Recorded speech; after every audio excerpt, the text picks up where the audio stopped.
So here's a nice timely one, right? Let's ring in 2024 with a look at a Halloween-themed figure.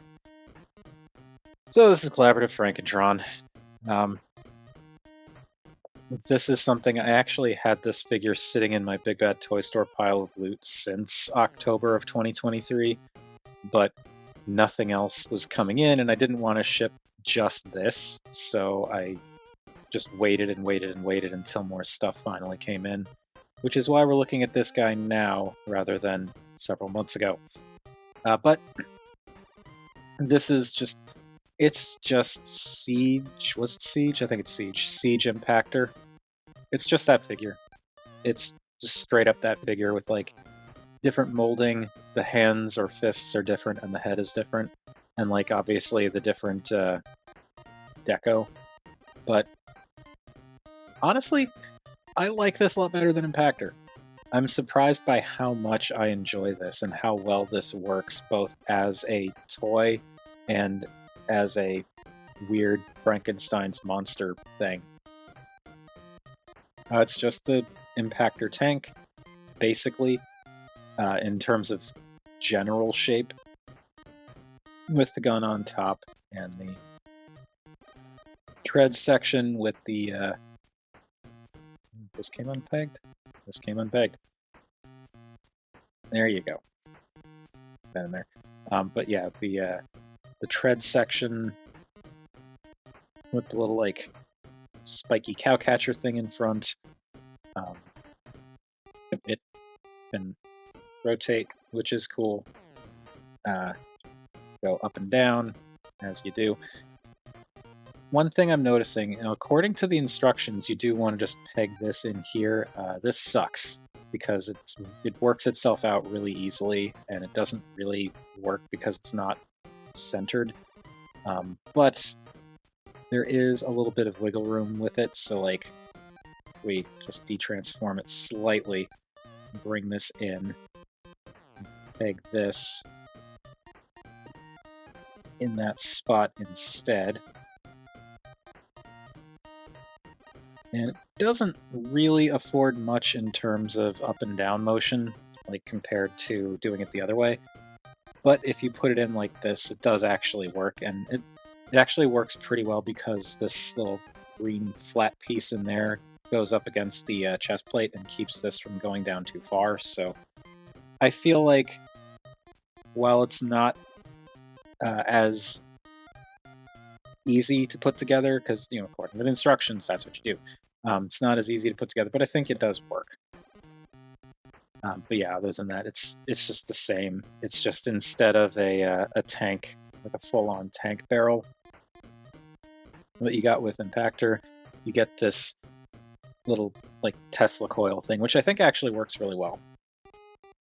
And you also get this blast effect piece that can peg on to the different spots around here. Of course, the one that works best for the tank mode is just plug it in the front there. But I like how this actually goes around all of the different pegs in all of the different orientations you could really want. Like, if you go this way, it just fits. Like, this is extremely cleverly designed in how it works, because really, as long as you have the main bulk of the shaft of the Tesla coil thing down around here, because the big open spot for the blast effect part, it's like you can put it anywhere, and that's cool. But that's kind of how it works for the tank, and that's neat. I actually do kind of like this being like a weird little electric tank thing. If you'd rather not plug it on there, there is also a little peg on the bottom here that can peg into various peg spots on the tank. Peg it in up there if you want it. It's kind of going off the top. You can peg it in back here if you want. For some reason, you got options. But yeah, I think that's cool. I actually do really like this as a blast effect part. It is a shame that because it's a blast effect part and it's made out of that rubbery plastic, and this being painted silver means if you keep it on here for display, eventually this is going to strip that paint away when you pull it away, and that just stinks. Which is why I'll probably display it with this pegged in like that or something. Like just pegged in somewhere to get it out of the way. But still, it's neat. I like the tank mode a lot. I also like how it's this primarily black or really, really dark brownish gray almost all the way around, with just very specific points that are highlighted in different colors, like the silver up here and for the little cowcatcher thing. There's this metallic-y green in here, which looks good. The silver along the side here. And this is actually kind of neat too. I'm getting off track. Let me talk about the rest of this. The little tank guns there. I really like the big Decepticon logos on the sides at like an angle. And I like that they did silver on the inside of the treads for like tread wheels. You can get a little bit of like purple on the back here, some silver on the sides, of course, green and metallic-y green and whatnot up here. And you get some red in the smaller barrel up top, but I also like that they painted this like gunmetal color here, because this is only visible in vehicle mode. When you go to robot mode, you flip this over and now you've got red up here. So I like how the the bits, like the colors, are different based on which side you're looking at. It does look like there was maybe something that went wrong when they did the red up here, and that some of it bled out. I'm not particularly bothered by that, but like you can see that it's kind of gotten into the cracks here, and there's a little bit back here. But yeah, a lot of nice colors here. Now, what I was gonna, my almost tangent, I'm gonna go back to that. I really actually, I'm just noticing this now, but this is really fun. These silver bits on the sides here, that has to be intentional to do like the neck bolts to homage, or be like a visual reference to the neck bolts for the monster. That's actually really clever and really fun. I like that. Yeah, it's just a little Tesla tank thing. It rolls in the sense that it does move when you push it, but it does not roll particularly well, as these little wheels down here aren't fantastic, but they get the job done. But yeah, he is a little Frankentank, Frankenstein, as you were. That's one of the reasons why I got this guy, actually, is because, I've got the duck tank, and I thought it would be kind of fun to be able to pull out, instead of doing like the duck tank for certain thematic moments in size comparisons, I could just roll out Tankenstein here. I 100% am borrowing that name from Thu. Thu tweeted about it first, but I feel like I probably would have come up with that on my own if given enough time anyway. But, credit where it's due. Thu is the one who I first saw use Tankenstein. But anyway, here is the full cadre of size comparisons, and, it's a deluxe, but a Siege Deluxe, and Impactor is always a bit on the larger, if not simpler side. So you can see that he is actually kind of big next to Burnout, but then Burnout is a little bit more dense. So I feel like it's a pretty decent trade-off. Let's get all you out of here. I don't have Siege Impactor to do a size comparison with anymore. I used to way back when, but he is gone. So instead, we're going to bring in our most important of size comparisons. So here is Tankenstein with the duck tank. Also, I am regrettably still recovering from my being sick, so I probably still don't sound great, but I feel like I've got my cough a little bit more under control. Anyway, so transformation on Frankentron is exactly the same as Siege Impactor. But before I get to that, real quick, if you like this video or any of the other videos that I've done on the channel and you want to support me, I do have a Patreon. It's just a single $1 tier. That's all I've got. That $1 a month gets you early access to new videos, as well as access to the occasional Patreon-only video that I do. Otherwise, I have a Ko-fi. So if you want to send a little money that way, there's that. Links to both are going to be at the end of the video, as well as down in the description. Otherwise, you could always support the channel by, like, comment, share, subscribe, typical YouTube stuff. So, transforming this guy. As I said, it's exactly the same as Siege Impactor. So, I'm going to unhook the feet from back here. There's just a little section here, tabs over this little tab right in there. And with that done, you want to rotate this down, but there is a catch now.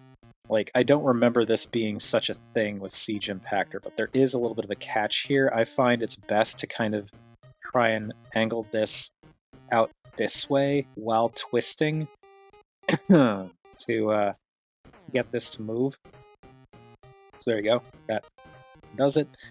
And this is also something that I feel like it may just be that it was like rough the first time I did it and has gotten easier with more transformations, but that's just what I've noticed. So bring this around, and this will kind of settle into place here, and you can tell when it's when this section's lined up.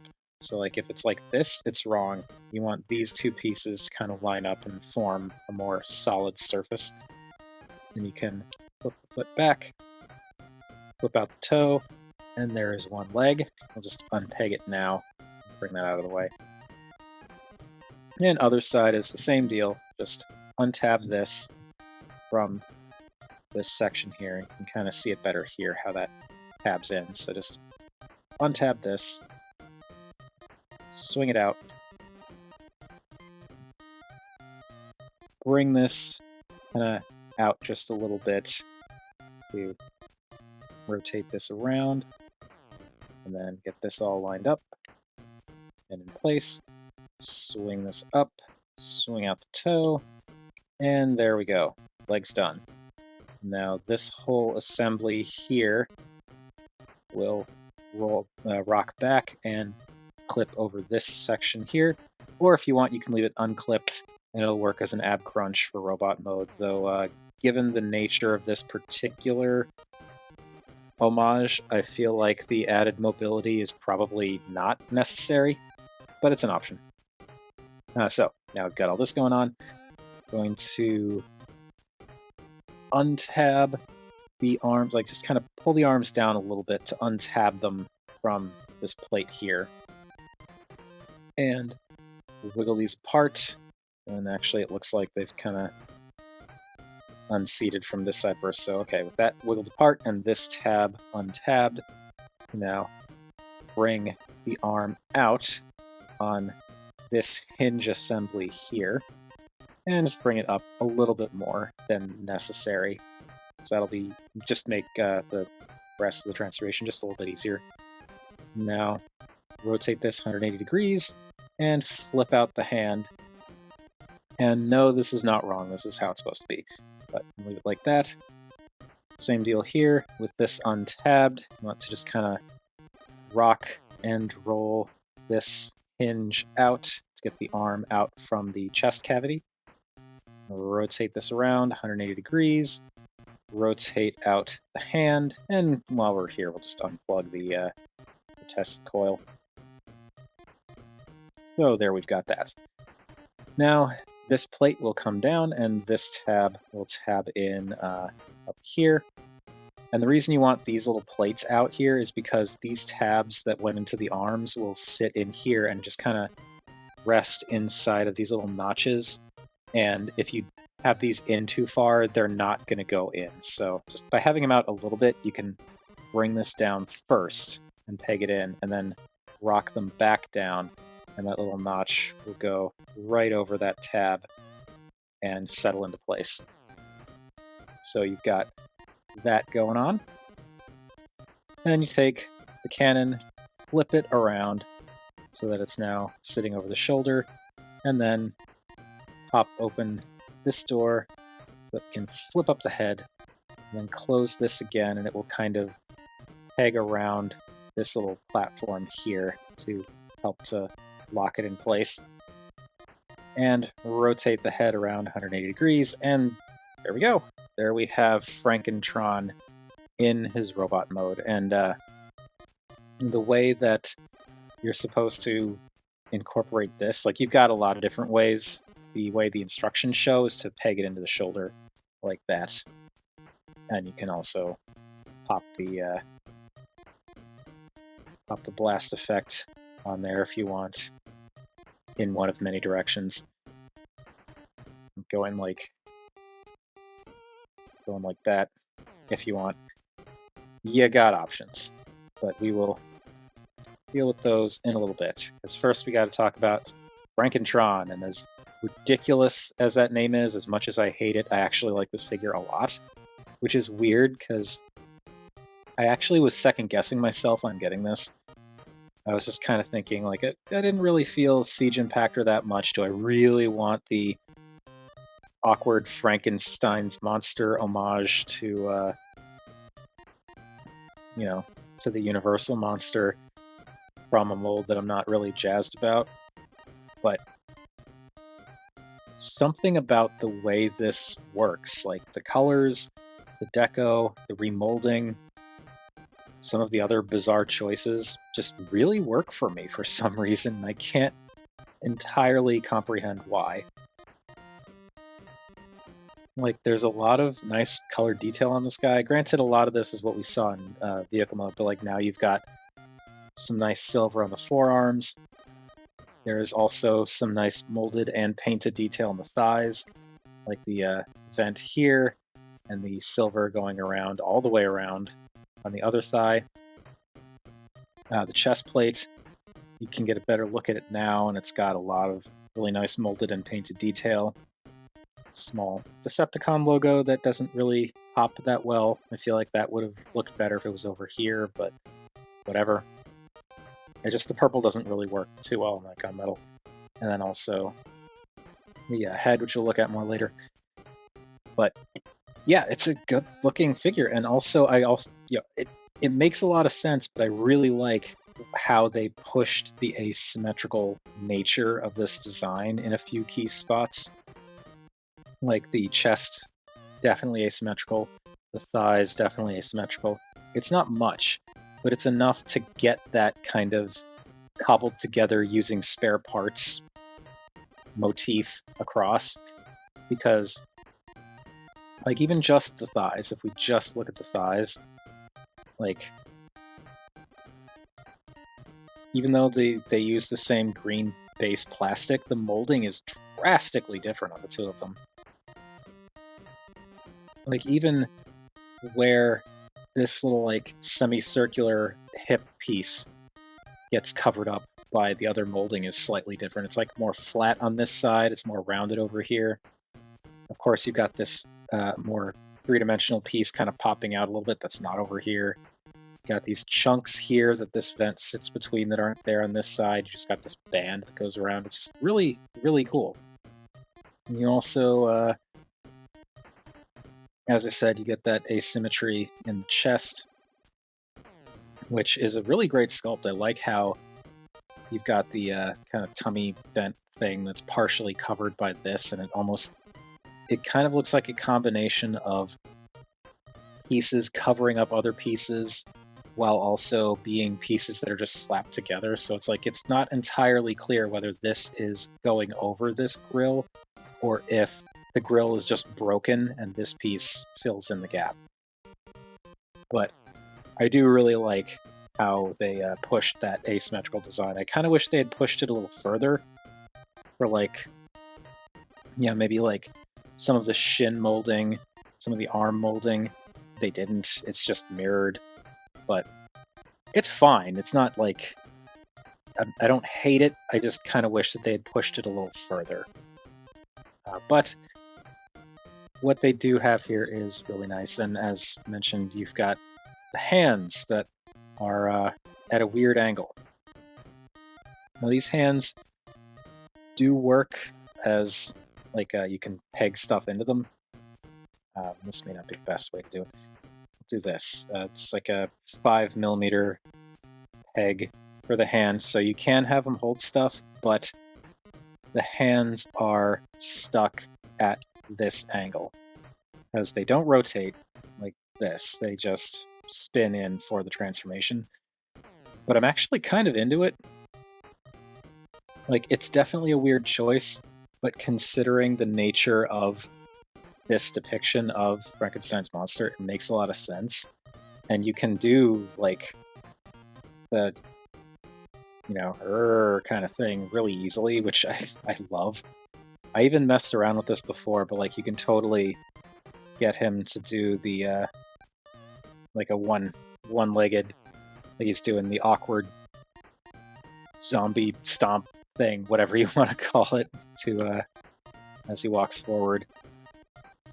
Typically what I do for the display is kind of have him like this. It's slightly more relaxed, but yeah, I don't know.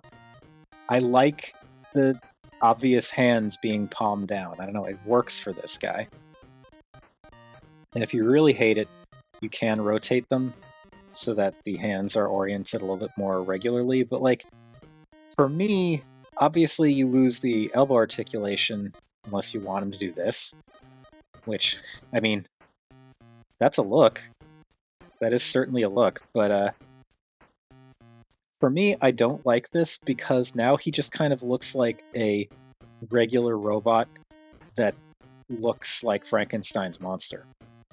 But like, having it more like this, as silly as it is, those little palm down hands really do add a lot of personality to this figure. And speaking of personality, the head is very Universal Monsters, Frankenstein's monster, whatever you want to call it. And I love this. I actually appreciate the fact that it looks more like a robot head rather than, the monster head. Because instead of like, it could have been green all the way around with like just a little bit of the gunmetal up top to make it look like hair or whatever, but instead they went with like a full-on helmet with the face kind of poking through, which I think works really well. You even get some of that metallic green on the venting on the back. Gunmetal goes all the way around. The little stitch bolt things at the top are done in silver, which is nice. Of course, you got the red eyes. And you even have, they're the same, it's all gunmetal all the way around, but like, I like that you've still got the neck bolts. So I like that neck bolt motif gets carried through on in both modes.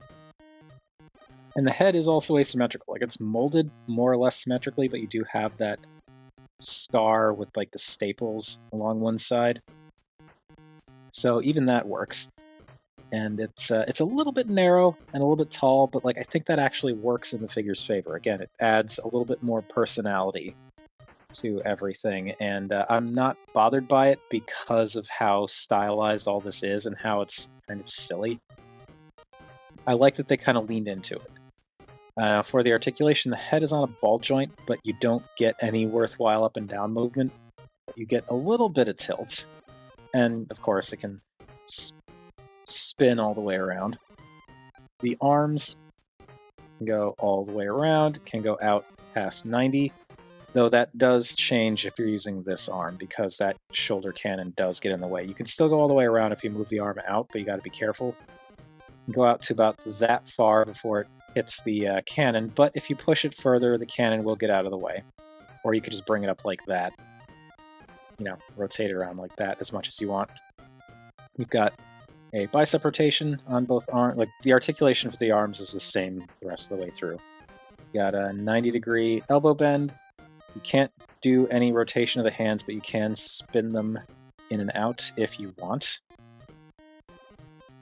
You've got an upper torso rotation that works in lieu of a waist rotation, and as I said, if you want to, you can unpeg the that joint here for the transformation and give him an ab crunch, which isn't strictly necessary. And again, I feel like that's almost too much motion for a guy that's supposed to be a walking corpse made of other corpses, but you can use it.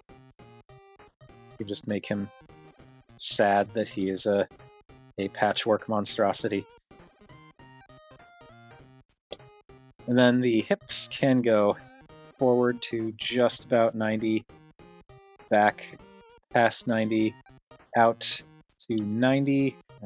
These, okay, yeah, the forward motion on this leg is hampered a little bit by these molded bits here. That does actually keep one leg from going up quite as high as the other, which on the one hand is like, but on the other hand, considering the nature of, the whole point of this homage, I actually kind of like the fact that he can't move all of his limbs exactly the same. I don't know, it just seems thematically appropriate. Anyway, you get a thigh rotation just above the knee, thankfully, and then a 90-degree bend at the knee. It is not going to bend any more than that, though, but you do get the bend. And then for the feet, you can wiggle the toes up, down if you want. Can't really go up. And you can use the transformation for an ankle tilt, which is not great, but it works, and it's mostly for out. Like, you can't really... This is as in as they go, which is fine, because that's a pretty wide stance. You can just bring it in more and kind of straighten them out that way. But you can't go any flatter than that. Another thing that kind of bums me out about this design actually is the hips use like a soft ratchet, where it's super soft on this side, so it's really easy to just kind of cheat between them. But it's a lot stiffer on this side, so you can see it kind of clicks out and like really holds, whereas this one, there's a little bit of wiggle to it. And this one is like, I mean, heck, you could see, like, I'm holding this and this hip's moving and this one's not. Whereas this one, it's a lot stiffer. And that means that this leg likes to stand either straight or out this far, whereas this leg, I feel like I've got a lot more leeway. So I do kind of wish that joint wasn't quite as stiff on one side, but even then, the asymmetricalness of the stiffness kind of thematically works. And now for the Tesla coil, it's just a Tesla coil looking thing, but it's painted nicely. It's silver around there, all around, and then you've got like a little bit of this green that's still visible. The whole thing is molded in green, it's just painted silver. And this can peg into anywhere there's a peg hole. So you can peg it up here if you want. You can peg it on the back.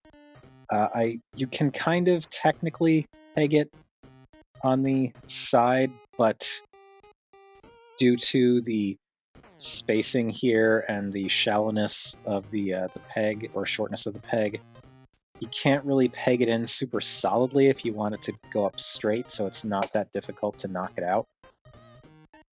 You can peg it into the shoulder, as shown before. You can peg it into the side of the forearm, which is also one that works. And if you wanted to, you could peg it into the leg. The only thing that sucks about this is because they painted this thing all the way around, all of the pegs are silver, whereas the peg holes are not painted. So if you, there aren't any other pegs on this guy to peg things into, except maybe right here on the cuff. So you could peg this in here, or maybe like this. So you can kind of do that, and that does kind of work. But if you want to use peg holes on the robot, you're gonna have to put a peg that has paint on it into one of these holes, and that could eventually lead to the paint rubbing off. So that kind of stinks, but it is what it is. And just because I'm gonna peg this up here and take his little Tesla zappy thing and put that on there, and there we go. It's silly, but I like it. Actually, I think just for the sake of being able to see his head, I'm going to move this over here instead. But yeah, it's a fun little figure, and I'm really surprised by how much I like this compared to what I was expecting. I was really just thinking I would mess around with them a bit and be like, okay, it's Siege Impactor, I think I'm going to offload it. But no, I enjoy this immensely, and it doesn't make me want the Draculus figure or any of the other like Universal crossover things they might do in the future necessarily. But, like, this as its own thing, I just really like this one guy. I don't know. And I'm not even a Frankenstein's fan, like Frankenstein's monster fan. Like, it's not really my go-to in terms of old school horror monsters. But I just like this guy. Pardon. Just like this one guy. I think this figure is cool. Now, size-wise, he's the same size as Siege Impactor, so he's a tall deluxe. A relatively simple but tall deluxe. So it's Overprime, Burnout, Samus, and yeah, like you can see that he is almost, not quite, but almost as tall as Artfire, taller than Overprime, who is himself about tall deluxe height, and then, or current tall deluxe height, and then definitely like way taller than Burnout. So there is all of that. And finally, for the most important size comparison of them all, here is Frankentron. Whoop. Hang on a second. Here is Frankentron with the duck tank. And that'll do it. That does it for Frankentron, collaborative Frankentron. As I said, I actually do like this guy way more than I expected to. I don't regret my purchase at all. I thought I was actually going to. I was kind of expecting to be disappointed when I opened the box, but no, he's a fun figure. Simple, yeah, but he's a lot of fun. And a lot of things, just by virtue of the color scheme, really make a huge difference. Like, yes, he's got the hollowness on the insides of the legs, just like Siege Impactor, but like, it's nowhere near as obvious with these darker colors. Because the shadow that you get from the gaps in the legs just isn't as noticeable in dark plastic. And the simplisticness of the design and the transformation doesn't really, I don't know, it doesn't hurt at all because it's just such an interesting and unique homage that works really well. And again, I actually ended up really liking the downturned hands. It just adds a little bit more personality to everything. But I think that's enough of me repeating myself because I've already gone over all this stuff. So that's what I think of Frankentron. What do you think? What do you all think of this guy or the Universal collaborative stuff that they've been doing, they may do in the future? What you might be hoping to see. I feel like at this point, there's not a whole lot left. There's what? Wolfman, the Mummy, Creature from the Black Lagoon. I think that's it. And who knows what they might do for any of those if they do them. I guess they could also do the Invisible Man, but then that'd just be a bunch of translucent plastic, and no thank you.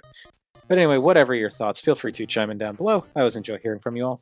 Thank you everybody for watching, and well, we'll see what the next one is.